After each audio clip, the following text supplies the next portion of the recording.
Salut les potes et bienvenue sur Shrimp Food, la chaîne dédiée à l'aquariophilie mais aussi aux petites crevettes d'aquarium. Et aujourd'hui je te viens en aide pour un sujet bien précis et je vais t'aider donc du coup sur la mortalité de tes crevettes dans tes aquariums. Et pour ça je vais te citer plein de facteurs pour lesquels celles-ci peuvent mourir. Et on va éviter la catastrophe. Mais avant tout ça, jingle, c'est parti!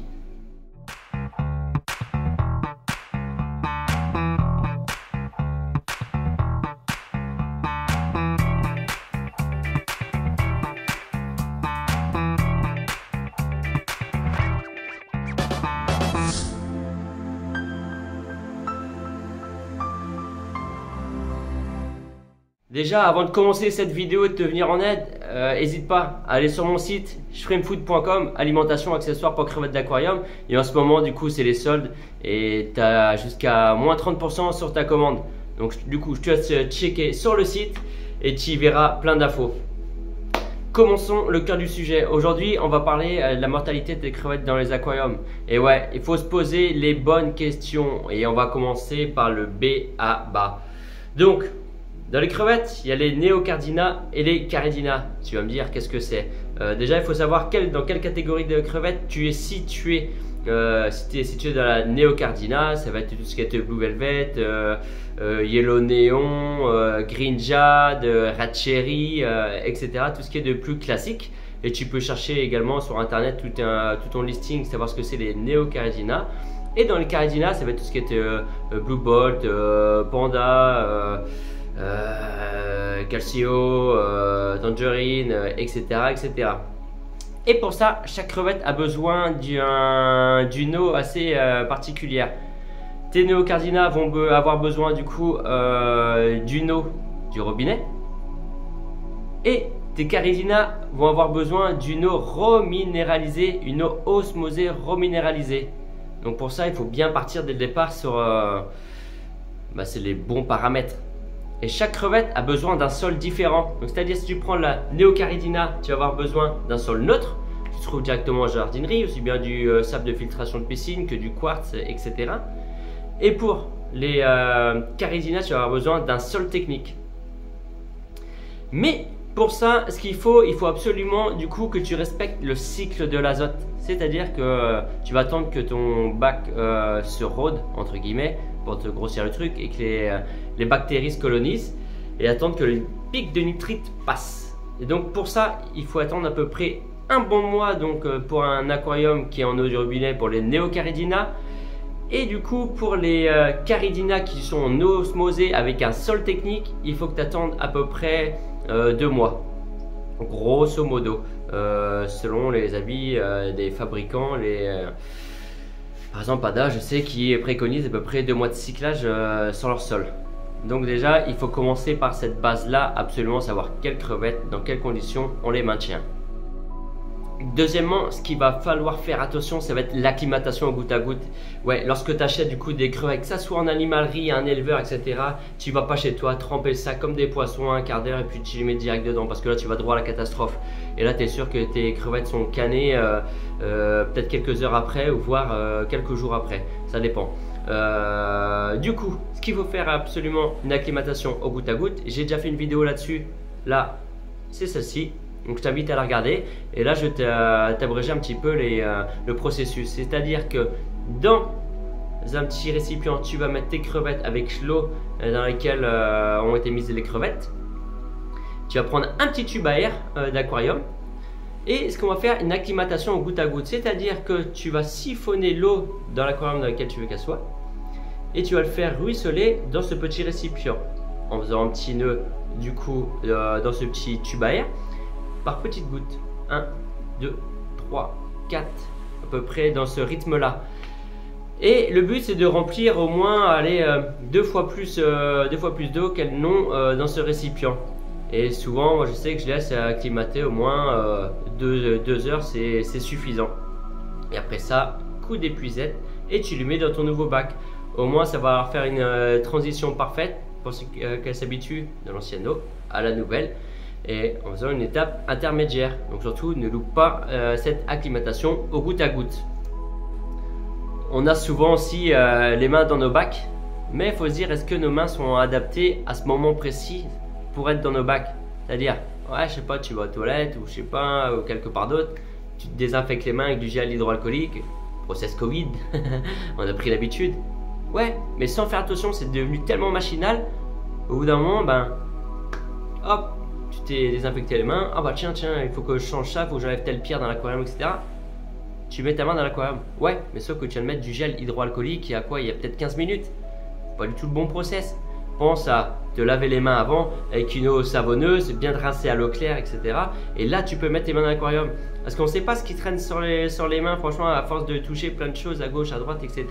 Tout le temps avoir les mains clean, parce que là, du coup, tu introduis des mauvais éléments dans ton eau. Et là, ça peut peut-être être fatal pour tes crevettes, donc pense bien à ça. Là, on aborde les sujets les plus faciles et ensuite on va aller vers des choses beaucoup plus spécifiques. Aussi, ce qu'il faut que tu fasses attention, ça va être à la température de tes aquariums. Plus ta température va être haute, plus tu vas avoir des reproductions, comme je l'ai dit dans certaines vidéos, mais tes crevettes vont vivre moins longtemps. Et nous, ce qu'on veut généralement, c'est avoir des crevettes dans une température ambiante, c'est-à-dire entre 19, 20, 21, 22 degrés, grosso modo. Il faut que tu restes dans ces tranches-là. J'ai fait aussi une vidéo là-dessus, parce que l'été, il faut que tu fasses vachement attention avec ton bac, ou tes bacs ne montent pas une température d'excès à 30 degrés, etc. Et ce qui peut causer la mortalité de tes crevettes. Je t'invite à voir cette vidéo-là. Et il faut absolument, du coup, l'été, trouver des solutions pour rafraîchir tes pièces. Et aussi bien aussi l'hiver, c'est bac dans une pièce qui est très fraîche, aussi alimentée par un chauffage, parce que si tu arrives à 13 degrés voire 10 dans ton bac, c'est clair et net, tes crevettes vont canner. Donc il faut absolument aussi faire preuve de vigilance sur ta température. Ça peut être une des causes de la mortalité aussi de tes crevettes pour les questions de base. La pollution dans ton aquarium. Ouais, ça, on va sur quelque chose de plus spécifique. Donc, c'est-à-dire que tu vas nourrir très régulièrement, tous les jours, tes crevettes. Tu vas avoir un bloc d'escargot. Et ce qui ne va pas être consommé, etc., tu vas finir avec des pics de nitrite. Et donc, du coup, tes bacs vont être complètement pollués. Et ça peut aller au détriment de tes crevettes. Et tu peux voir tes crevettes au bout d'un certain temps sur le dos, dû à ce pic de pollution.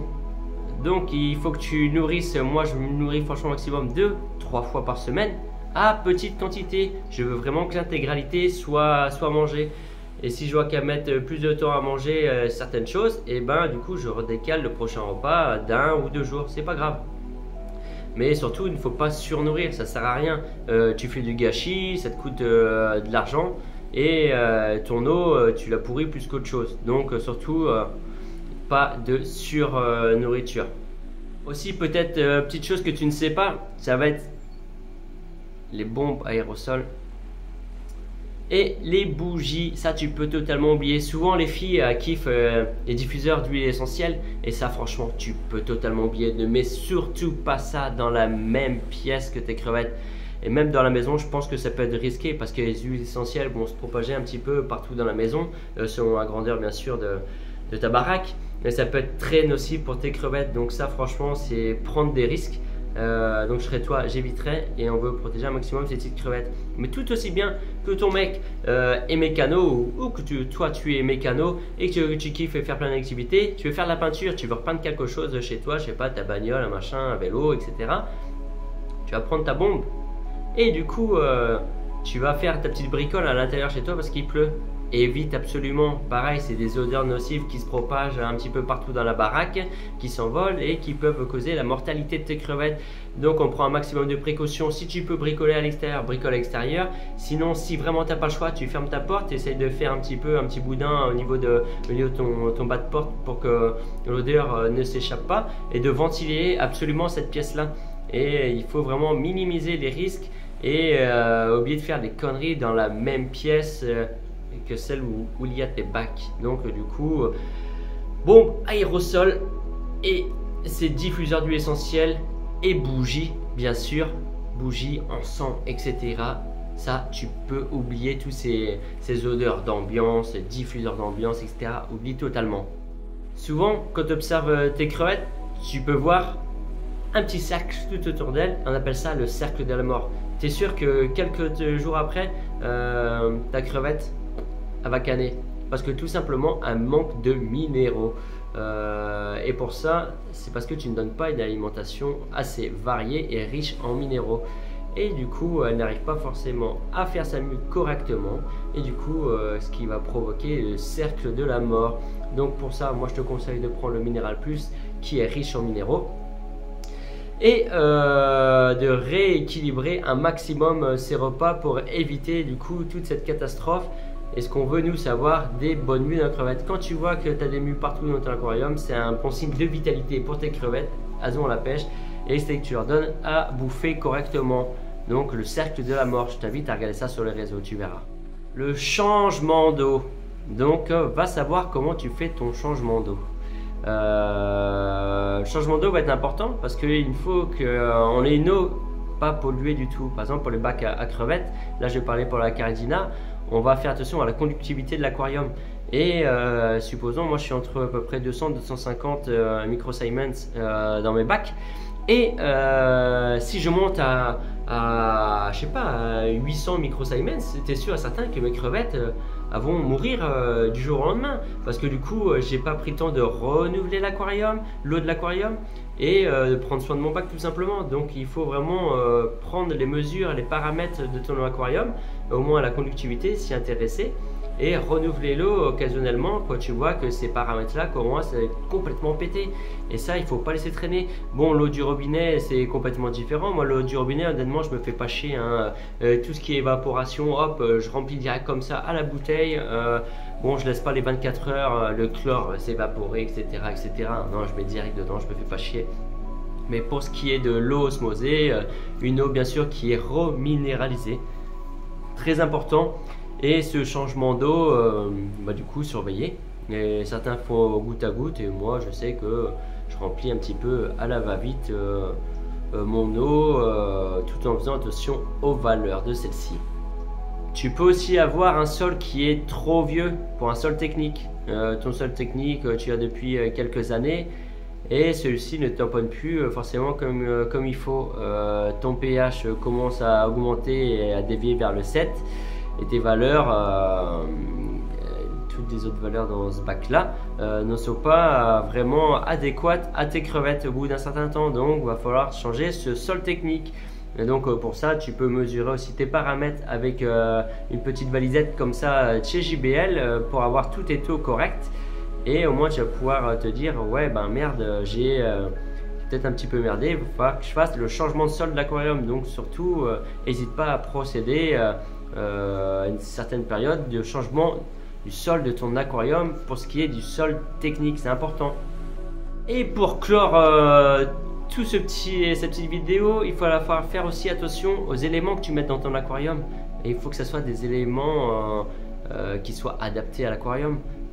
Tu vas pas mettre une souche d'arbre que tu viens de trouver dans la rivière, que tu viens de rincer vite fait, etc.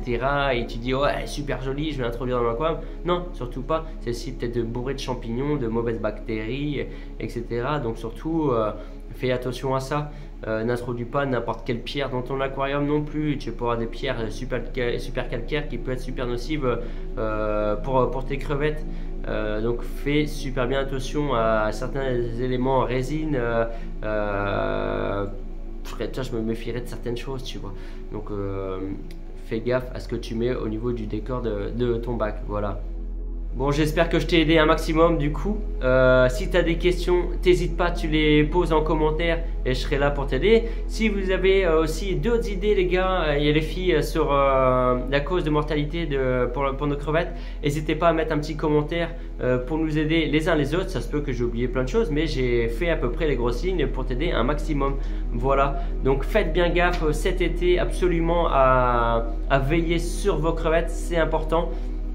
Comme j'ai mis dans cette vidéo là, attention aux grosses chaleurs, ça va être une des causes cet été de mortalité dans vos aquariums. Voilà, donc je vous souhaite à tous un bon dimanche et puis on se retrouve très prochainement encore pour une nouvelle vidéo. Allez, bisous à tous, ciao ciao.